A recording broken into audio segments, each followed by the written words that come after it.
আসসালামু আলাইকুম, কি অবস্থা? সবাই কেমন আছেন? আজকে একটু ঘুরতে গেলাম, তখন গাড়িতে বসে কিছু একটু সুন্দর পরিবেশে।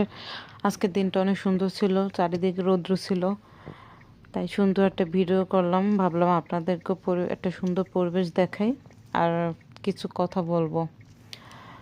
আহ, একটা জিনিস না, মাঝে মাঝে খুব চিন্তা করি। মানুষ মনে করে মানে চোখে যা দেখে তাই হয়তো বা বাস্তব বা সুন্দর। একটা মানুষ সারাদিন অনেক সুন্দরভাবে আছে, মানুষ মনে করবে সেই মানুষটা আসলে অনেক সুন্দরভাবে আছে, আসলে না। মানুষ নিজেকে সুন্দরভাবে রাখার চেষ্টা করে সবসময়, তাই আমাদের চোখে সবসময় সৌন্দর্যটাই চোখে পড়ে, কিন্তু তার ভিতরেও যে একটা কিছু কষ্ট থাকে সেটা আমাদের চোখে পড়ে না, হয়তো সে আড়াল করে রাখে সেগুলো। কারো চাকচক্যতা দেখে মানে উম, এটা ভাববেন না যে সে অনেক ভালো আছে। সে ভালো থাকার চেষ্টা করে, হয়তো অভিনয় করে, কিন্তু সে থাকতে পারে না। কারণ পৃথিবীটাই এমন যে সুখ দুঃখ আনন্দ বেদনা নিয়েই হচ্ছে একটা জীবন। জীবনে কিছু সময় আনন্দ থাকবে, আবার কষ্ট থাকবে, আবার দুঃখ থাকবে। এটা নিয়েই একটা জীবন। এই যে গাড়ির গতির মতো যেভাবে গাড়ির গতিটা যেভাবে চলে যাচ্ছে, মানুষের জীবনটা কীভাবে এভাবে চলে যাচ্ছে, ওঠানামা করে।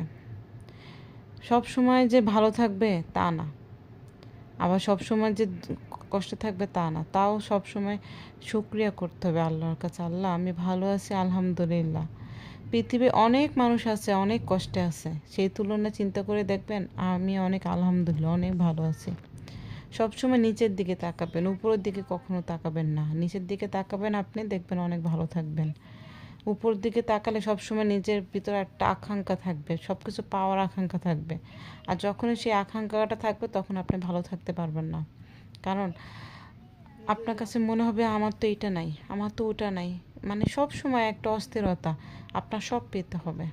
আর যখন নিচের দিকে তাকাবেন তখন বলবেন না, আলহামদুলিল্লাহ আমার অনেক কিছু আছে, আমি অনেক দিক থেকে ভালো আছি, আল্লাহ আমাকে অনেক ভালো রেখেছে, আলহামদুলিল্লাহ আলহামদুলিল্লাহ। দুনিয়াতে এমন অনেক মানুষ আছে যারা এই আকাঙ্ক্ষার জন্য সুখী হতে পারে না। তাদের অনেক কিছু আছে, তারা সুখী হতে পারে না শুধু এই আকাঙ্ক্ষা, অনেক চাওয়ার কারণে। যতটুকু আছে ততটুকু নিয়ে ভালো থাকার চেষ্টা করতে হবে। আল্লাহও খুশি হবে, আপনিও খুশি থাকবেন, এবং আপনার পরিবারের আশেপাশে মানুষগুলো ভালো থাকবে। কারণ একটা পরিবারের যদি একজন মানুষ ভালো না থাকে তাহলে পুরো পরিবার ভালো থাকে না। পরিবারটাকে সব সময় আনন্দ রাখতে হলে নিজেও ভালো থাকতে হবে।